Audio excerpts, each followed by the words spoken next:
श्री साहिब जी, अर्चनीय वंदनीय संत समाज, धर्म प्रेमी बंधुओं, श्रद्धामूर्त देवियों, माताओं तथा प्रिय बच्चों,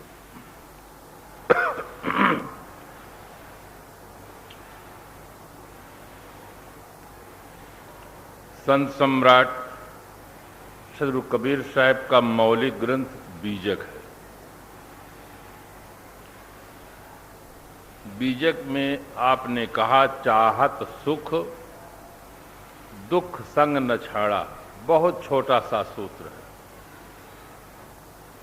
चाहत सुख दुख संग न छाड़ा। विश्व में अरबों नर नारी हैं, उनके रंग रूप में भिन्नता है। संप्रदाय में, उपासना पद्धति में, मान ग्रंथ में भिन्नता है, किंतु जो जीवन का लक्ष्य है वो सबका एक है। सैकड़ों आशिक हैं, दिलाराम सबका एक है। मजहबो मिल्लत जुदा जुदा है, काम सबका एक है। मंदिर वाले हों, मस्जिद वाले हों, गिरजाघर वाले हों, गुरुद्वारा वाले हों, भारतीय हों, विदेशी हों, किसी भी नर नारी से आप पूछें कि आपको सुख शांति चाहिए कि दुख और अशांति, सभी व्यक्ति इस प्रश्न का एक ही उत्तर देंगे कि हमें सुख शांति चाहिए, दुख और अशांति नहीं चाहिए। साहिब का चिंतन इतना मूल स्रोत पर गया है कि चाहत सुख। सभी प्राणी अपने जीवन में सुख चाहते हैं, परंतु ये परंतु बहुत खतरनाक शब्द है। एक छात्र का पिता निवेदन कर रहा था कि गुरुजी, हमारे बच्चे को सब कुछ पढ़ाना, किंतु लेकिन परंतु बट अगर मगर तगर नहीं पढ़ाना। कहे क्यों? ये तो कंजंक्शन है, दो वाक्यों को जोड़ता है। नहीं गुरुजी, जोड़ने के साथ साथ तोड़ता भी। जिस बात में किंतु लेकिन परंतु लग जाता है तो बना बनाया काम सब बिगड़ जाता है। कहे महाराज, आपका शुभागमन तो सुने थे परंतु भूल गए।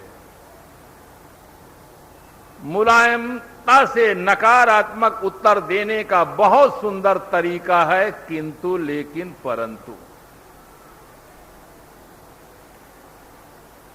आप मानस में भी पढ़े होंगे, जिस समय नारद जी के मन में मोह उत्पन्न हुआ था और नारद जी विष्णु भगवान के पास जाकर के अपना रूप मांगे थे कि आप अपना रूप दे, हमारी शादी हो जाए। विष्णु प्रयोग कैसे करते हैं कि हे नाथ, मैं आपका शिष्य हूं, जेहि विधि नाथ होय हित मोरा, करहु सुबेग दास मैं तोरा। जिस प्रकार से मेरा हित हो वह उपाय आप बहुत जल्दी करें। बहुत जल्दी करने से मतलब नारद जी के मन में बहुत बड़ी खलबली मच गई थी। भीतर की स्थिति जब ठीक नहीं रह जाती है तो बात आदमी समझ नहीं पाता। जो प्रवृत्ति होनी चाहिए उससे विपरीत हो जाती है। भगवान विष्णु ने कहा कि जेहि विध होई परम हित, नारद सुनहु तुम्हार, सोई हम करब न आन कछु बचन नम्रसा हमार। हे नारद, तुम हित की बात करते हो, मैं कहता हूं जिस प्रकार से तुम्हारा परम हित होगा वही उपाय करूंगा, दूसरा कुछ नहीं करूंगा। मेरी वाणी मिथ्या नहीं होगी। नारद जी एकदम प्रसन्न हो जाते हैं कि हमारी बात स्वीकार हो जाती है। किंतु भगवान विष्णु कह दे बैठते हैं, कुपथ मांग रुज व्याकुल रोगी, वैद न देय सुनहु मुनि योगी। यही विधि हित तुम्हार मैं ठयऊ, कही यस अंत रहित प्रभयऊ। जैसे रोगी कुपथ मांगता है, किसी को डायबिटीज की बीमारी हो और 3 से 4 से तक पहुंच गया हो, कहे साहब आज भंडारा है, आज मीठा खा लेवें, तो सचमुच जो वैद्य होगा, डॉक्टर सही होगा, वो कभी स्वीकृत नहीं दे सकता। रोगी कुपथ मांगता है किंतु वैद्य देता नहीं। इसी प्रकार से मैं तुम्हारा हित चाहता हूं, ऐसा कहके भगवान विष्णु अंतर ध्यान हुए। हम आप समझ जाते हैं कि भगवान विष्णु ने क्या कह दिया है। इस समय तुम रोगी हो, कुपथ मांग रहे हो कि मैं अपना रूप दे दूं और तुम्हारी शादी हो जाए, कुपथ मांग रहे हो, परंतु मैं दूंगा नहीं। हम आप समझ जाते हैं, नारद जी नहीं क्यों नहीं समझ पाते? क्योंकि नारद जी की बुद्धि में चंचलता थी। चंचलता के कारण से वो बात को समझ नहीं सके। अंतिम में उस घटनाक्रम से आप सभी परिचित हैं कि क्या घटना घटती है। परंतु लगा करके उन्होंने कहा कि रोगी कुपथ मांगता है, देता नहीं वैद्य। परंतु यहां सदगुरु कबीर साहिब परंतु लगाते हैं कि चाहत सुख परंतु दुख संग न छाड़ा। दुख का साथ नहीं छोड़ना चाहिए। कोई आदमी ये चाहे कि हमारे मुख से सुगंध निकले, किंतु सिगरेट पीता रहे, बोतल पीता रहे, तो जो लक्ष्य है, लक्ष्य के अनुरूप कदम नहीं, प्रयत्न नहीं, केवल चाहने से कुछ नहीं होता। चाहने के अनुरूप व्यक्ति को प्रयत्न करना पड़ता है। इसी प्रकार से आदमी सुख चाहता है, किंतु जो दुख का मूल सांसारिक वासनाएं हैं, उसको छोड़ना नहीं चाहता, फिर चाहता है सुख मिले। मजा चाहोगे तो सजा भोगना होगा। सजा से बचना है तो मजा को त्यागना होगा। कोई विकल्प नहीं है, किसी के लिए खुली छूट नहीं है। चाहे मंदिर वाले हों, मस्जिद वाले हों, गिरजाघर वाले हों, गुरुद्वारा वाले हों, भारतीय हों, विदेशी हों, गृहवासी हों, वनवासी हों, सबके लिए नियम एक है। कुदरत का कानून है, सब पर लागू होए। विकृत मन दुखिया रहे, निर्मल सुखिया होए। जिसका मन विकृत होगा वह आदमी दुखी होगा, और जिसका मन निर्मल होगा वह आदमी सुखी होगा, चाहे जो आदमी। कानून सबके लिए एक है, किसी के लिए छूट नहीं, गुंजाइश नहीं। आप लोग ये ना समझ लेना कि हमारे पास लाइसेंस है, ये लाइसेंस जब्त हो जाता है। कुछ काम नहीं देता है कि हम संसारी हैं, लाइसेंस है, लाइसेंस काम नहीं करेगा। सबके लिए नियम एक है। अगर आप सुख चाहते हैं तो दुख का जो मूल कारण है उसको छोड़ना होगा। मुझे एक उदाहरण स्मरण आता है। एक आदमी था, चलते चलते थक गया था, और ये बहुत कुछ स्वाभाविक है। जब आदमी के जीवन में दुख आता है, प्रतिकूलताएं आती हैं, तब आदमी को अपने इष्ट देव की याद आती है। इसीलिए कहा गया, दुख में सुमिरन सब करें, सुख में करे न कोई। जो सुख में सुमिरन करे तो दुख काहे को।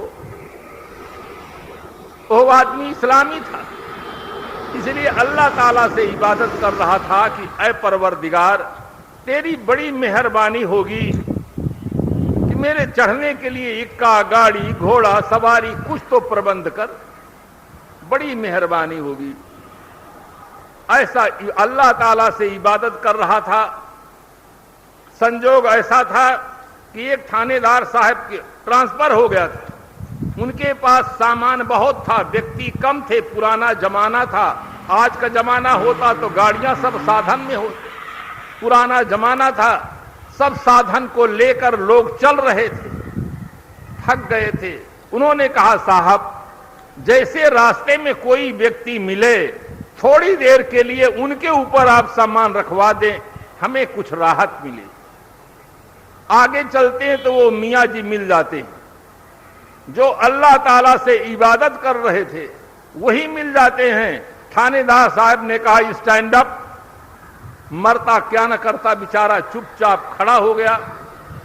थानेदार साहब ने कहा कि देखो हमारे कर्मचारी थक गए हैं, अब जहां तक तुम चलो वहां तक अपने सिर पर बोझा लो और चलो। वो तो पहले से थका हुआ था। सोच में पड़ जाता है कि मैं क्या करूं, अगर ना कह देता हूं तो मुझे मार भी सकते हैं, गाली भी दे सकते हैं। इससे तो यही अच्छा है कि मैं बोझा चुपचाप ले लूं। चुपचाप बोझा लेकर थका हुआ आदमी था, जैसे चलता है उसके मन से निकल जाता है कि वाह रे खुदा, तूने गजब किया, तर का मांगा ऊपर का दिया। अरे खुदा, तूने तो गजब कर दिया, मैं तो नीचे के लिए मांगा था कि एक्का गाड़ी घोड़ा सवारी मिल जाता, और तूने तो मेरे ऊपर के लिए दे दिया। वास्तव में यह जीव मियां है, चलते चलते थक गया है। भगवान श्री कृष्ण जी गीता में कहा, जन्म मृत्यु जरा व्याधि दुख दोषानुदर्शनम। ये जीवन दर्शन है। जन्म होना, बढ़ना, पढ़ना, नौकरी करना, शादी करना, बच्चे होना, बूढ़े होना, मकान बनवाना, बीमार पड़ जाना और मर जाना। क्या कहें, अहबाब नुमाया कर गए, बीए हुए, नौकर हुए, पेंसिल मिली और मर गए। अब आदमी दुख के प्रवाह में बह रहा है। अब इसको अपने आराध्य देव की याद आती है कि हे भगवान, इस जन्म मृत्यु के प्रवाह से हमें आप बचाएं। हम आप अपने रहने के लिए कितना सुंदर मकान बनवाते हैं, कितने बड़े बड़े जंगला बन लगाते हैं, कितना सुंदर फाटक लगाते हैं, उस कमरों में एसी लगाते हैं, और ये शान थोड़े दिन के लिए रहती है। अगर इन वासनाओं से पार नहीं हुए तो फिर ऐसी जगह मिलेगी जहां एसी काम नहीं करेगी। कोई ऐसी जगह मिलेगी जहां आपको रहना पसंद नहीं है, किंतु वहां रहना पड़ेगा 9 महीना 10 महीना तक। सारी शान सेखी सब भूल जाएगी। इसलिए बंधुओं, हर आदमी को प्रयास करना चाहिए कि इन वासनाओं से हम ऊपर उठें। अपने आराध्य देव के हम इस प्रकार से सोचते हैं, किंतु रास्ते में थानेदार साहब मिल जाते हैं। भूमि परत भा ढाबर पानी, जिम जी वही माया लपटानी। जैसे पानी जब आकाश से आता है बिल्कुल निर्मल रहता है, किंतु पृथ्वी का संजोग पा करके फिर वो धूमिल हो जाता है।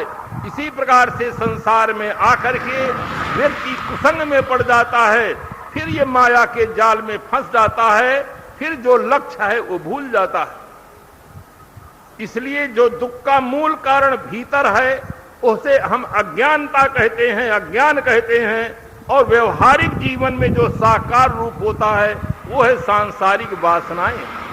ये जीव सुख तो चाहता है किंतु सांसारिक वासनाओं को छोड़ना नहीं चाहता है, फिर सुख कैसे मिल सकता है। इसलिए इस सत्य और तथ्य को अच्छी तरह से समझें। मानव जीवन ही वह जीवन है जिस जीवन को पाकर हम सत्य और तथ्य को समझ सकते हैं। मानवेतर प्राणी केवल जी सकते हैं, समझ नहीं सकते हैं, और समझ नहीं सकने के कारण से उनके जीवन में कोई रूपांतर नहीं हो सकता है, परिवर्तन नहीं हो सकता है। मनुष्य एक ऐसा सिरमौर प्राणी है, एक ऐसा सौभाग्यशाली प्राणी है जो अपनी मान्यताओं को आज परख सकता है, परिवर्तन कर सकता है और अपने जीवन को सुंदर बना सकता है। ऐसी भूमिका मिली। उस दिशा की ओर प्रेरणा देने वाले सद्गुरु और संत होते हैं।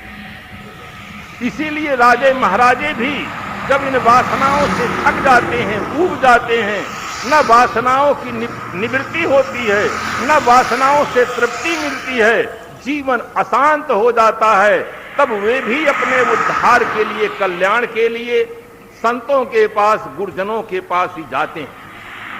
और कोई व्यक्ति हमें सही मार्गदर्शन नहीं दे सकता है, सही ढंग से समझा नहीं सकता है, क्योंकि जहां अपन मत बंद सोई सिखावे जगत सब, डार अनेकन फंद तेते नहीं छूटों को।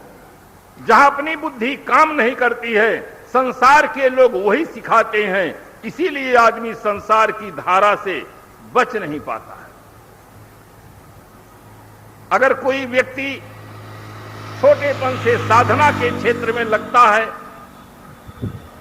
तो लोग कहते हैं, अरे आपके साधु हो जाने से हमारा घर बिगड़ जाएगा, परिवार बिगड़ जाएगा, परिवार बंद हो जाएगा, घर में दीपक कौन जलाएगा, परंपरा कैसे चलेगी। तरह तरह का जाल लोग बिछाते हैं और ये नहीं बताते हैं कि घर बिगड़ जाने की चिंता उनको बहुत होती है, किंतु हमारे बेटे का जीवन बिगड़ जाएगा इसकी चिंता उन्हें बिल्कुल नहीं होती।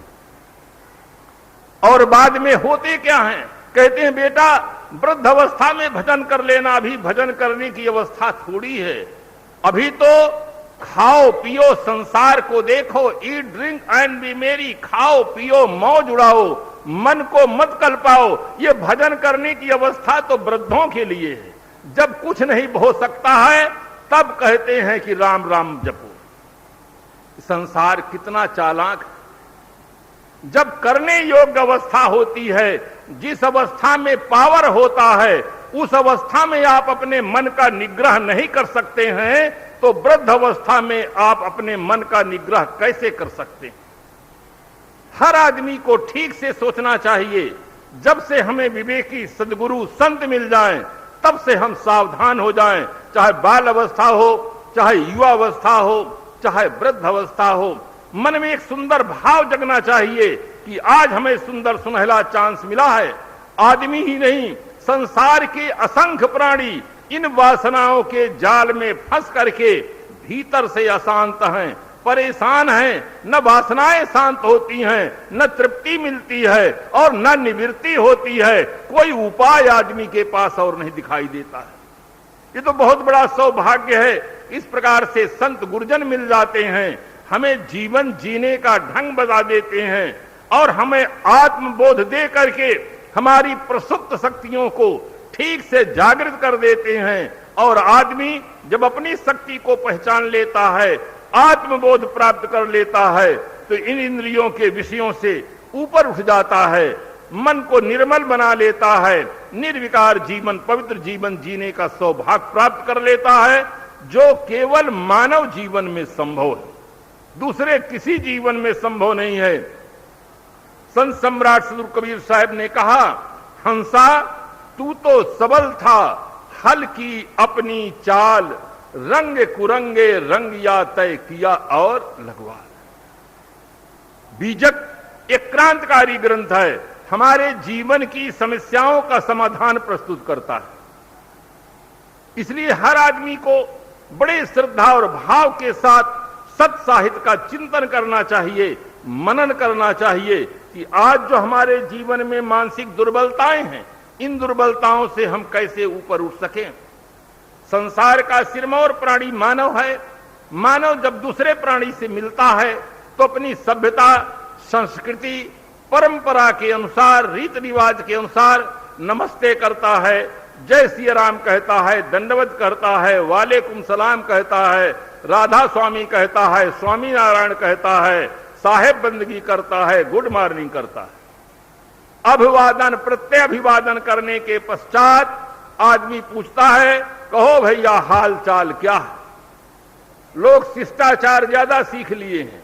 शिष्टाचार के नाते तुरंत कह बैठते हैं, घर द्वार, लड़के बच्चे, मकान दुकान सब ठीक साहब, खूब चकाचक है, परफेक्टली ऑल राइट, खूब चकाचक है। थोड़ी देर उनसे घुमाकर आप पूछिए कि आपके बच्चे आपके अनुकूल हैं, आपके घर में बहुएं प्रेम से रह रही हैं, तब असली बात बताते हैं कि साहब ये तो आप सतयुग जमाने की बात करते हैं, ये तो कलयुग है। ससुरार प्यार लगी जब ते, रिप रूप कुटुंब भये तब ते, सुत मां नहीं मात पिता तब लो, अब लालन दीख नहीं जब लो। साहब, जिन बच्चों को हम प्यार से पालन पोषण किए हैं वे बच्चे जैसे शादी हो गई हमारे हाथ से निकल गए साहब। अब तो हमारी कोई सुनता नहीं। बंधुओं, खूब ध्यान से सुनना, ये जो बच्चे हैं लड़के, ये आपकी बहू की अमानत है, और जो लड़की है ये दामाद की अमानत है, और जो आपका शरीर है ये मौत की अमानत है। अमानत रखी हुई चीज को आप हिफाजत रखें, किंतु कभी अपना समझने का प्रयास ना करें कि हमारा। अमानत को अमानत की तरह रखें। जब व्यक्ति पैसा ले आएगा तो अपनी अमानत की चीज ले जाएगा।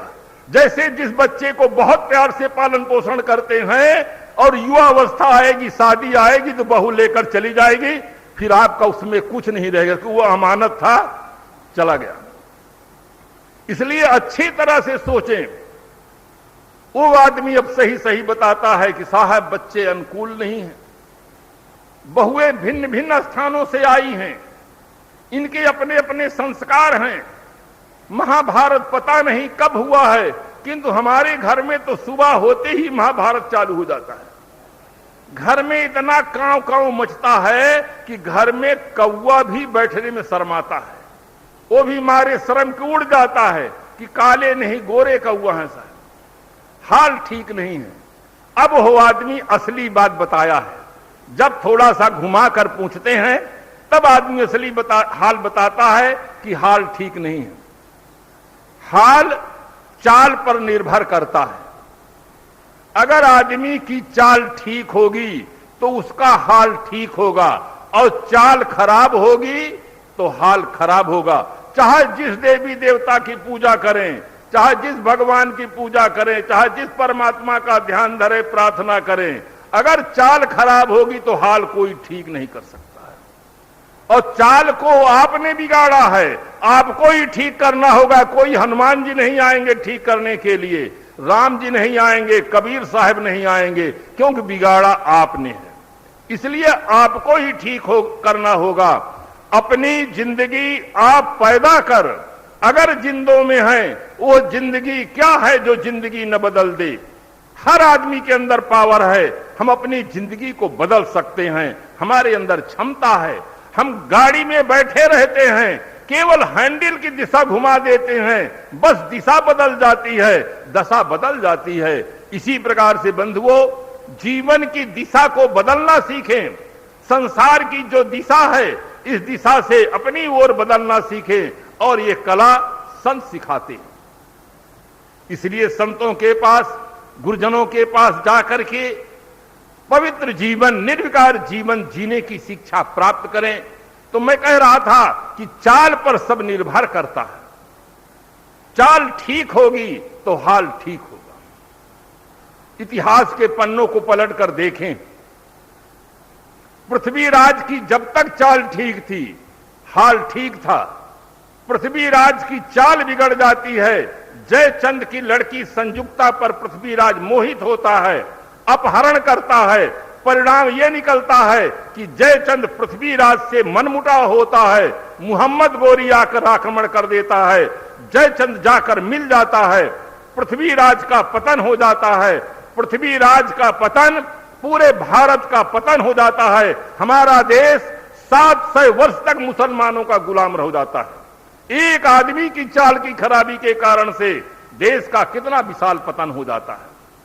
एक आदमी की चाल की खराबी के कारण से लंका में चढ़ाई होती है और लंका में न मालूम कितने वीर मारे जाते हैं। एक आदमी की चाल की खराबी के कारण से चमकती है जो वस्तु, नहीं वो सोना होता है। चमक पर जो भी मरता है उसी को रोना होता है।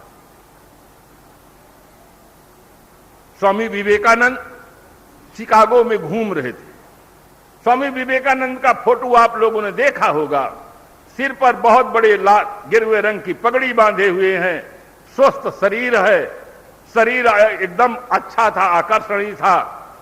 वेशभूषा उनको विचित्र लगता था, क्योंकि विदेशों में पैंट, फूल, शर्ट, टाई ये सब बांधते हैं। पहली बार जब इस प्रकार के व्यक्ति को देखे तो एक महिला अपने पति के साथ घूमने के लिए निकली थी। अपने पति की ओर इशारा करके कहती है, लुक एट दिस जेंटलमैन, इन महाशय को तो देखो। स्वामी जी तो अंग्रेजी अच्छी तरह से जानते थे, उसके भीतर की बात समझे कि ये हमारे वेशभूषा को देखकर अपने पति की ओर संकेत करती है कि लुक एट दिस जेंटलमैन, इन महाशय को तो देखो। स्वामी जी वहां रुकते हैं और कहते हैं, प्रिय बहन, इन कपड़ों को देखकर आश्चर्य न करो। इस देश के पुरुषों को तो कपड़े सज्जन बनाते हैं, किंतु जहां से मैं आया हूं वहां चरित्र ही आदमी को सज्जन बनाता है। इतनी अपूर्व बात सुन करके वे दोनों उनके मस्तक पर सिर झुका देते हैं। वास्तव में कि इस प्रकार से व्यक्ति जहां चरित्र ही आदमी को सज्जन बनाता है, जीवन में अगर कोई चीज सुरक्षा करने योग्य है तो है आदमी का चरित्र। जीवन की सबसे बड़ी पूंजी होती है चरित्र।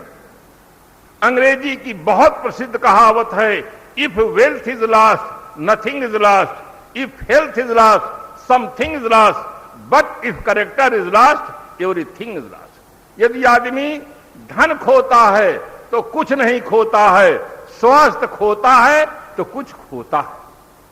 क्योंकि स्वस्थ आदमी भौतिक दिशा में, आध्यात्मिक दिशा में पुरुषार्थ कर सकता है, अस्वस्थ आदमी किसी भी दिशा में कोई उन्नत का काम नहीं कर सकता। अगर आदमी चरित्र खोता है, but if character is lost everything is lost, यदि आदमी चरित्र खोता है तो सब कुछ खोता है। इतिहास में जो बड़े बड़े युद्ध लड़े गए हैं उसके मूल में केवल चारित्रिक पतन है। और आज हमारे राष्ट्र में ही नहीं, संपूर्ण विश्व में जो समस्याओं का अंबार लगा हुआ है, केवल चारित्रिक पतन के कारण से लगा हुआ है। आज विज्ञान का युग है, कहते हैं आदमी बहुत विकास कर रहा है, किंतु इस वैज्ञानिक युग में आज भी नारियों के साथ सामूहिक बलात्कार हो रहा है, अपहरण हो रहा है, आतंकवाद है, भ्रष्टाचार है, दुराचार है। ये सारी समस्याओं का मूल कारण क्या है? केवल चारित्रिक पतन। इसलिए इस दिशा में हर आदमी को प्रयास करना चाहिए कि हमारा चारित्रिक विकास हो। शिक्षा में आज बौद्धिक विकास तो है, किंतु चारित्रिक विकास नहीं है। इसी कारण से जो हमें अपेक्षा थी कि पढ़े लिखे लोग सज्जन होंगे, ईमानदार होंगे, वो अपेक्षाओं की पूर्ति नहीं हो पा रही है। इसलिए सुधरे व्यक्ति समाज व्यक्ति से उसका असर राष्ट्र पर हो। जाग उठे जन जन का मानस, ऐसी जागृति घर घर हो। घर घर एक ऐसी जागृति की आवश्यकता है कि आदमी अच्छा आदमी बने। आज आदमी मास्टर बनने के लिए, डॉक्टर बनने के लिए, वकील बनने के लिए, नेता बनने के लिए बहुत प्रयास करता है, किंतु वो अच्छा आदमी बनने के लिए प्रयास नहीं करता। अच्छा आदमी बनने के लिए बौद्धिक विकास के साथ साथ नैतिक विकास की महती आवश्यकता है। नैतिक विकास के अभाव में कोई भी आदमी अच्छा आदमी नहीं बन सकता है। इसलिए सदगुरु कबीर साहब ने समाधान दिया कि हल्की अपनी चाल। अपनी चाल हल्की है, इस कारण से जीवन में दुख है, समस्याएं हैं, अशांति है। इसका कारण कोई ग्रह नहीं है, कोई नक्षत्र नहीं है, कोई भगवान नहीं है, कोई जमाना नहीं। आदमी तुरंत थोड़ा सा व्यापार नहीं चलता या सर्विस नहीं मिलती या कुछ कठिनाई आ जाती है, तुरंत ज्योतिषियों के पास पहुंच जाते हैं कि देखिए कोई हमारे ग्रह तो नहीं टेढ़े हैं। और वे तो वैसे आदमी को ढूंढते रहते हैं, बिना बुलाए मिल जाए तो फिर क्या पूछना। एक आदमी था, सीधा साधा आदमी, काम करने जा रहा था, रास्ते में ज्योतिषी जी मिल गए। ज्योतिषी जी ने कहा अपना हाथ दिखाओ।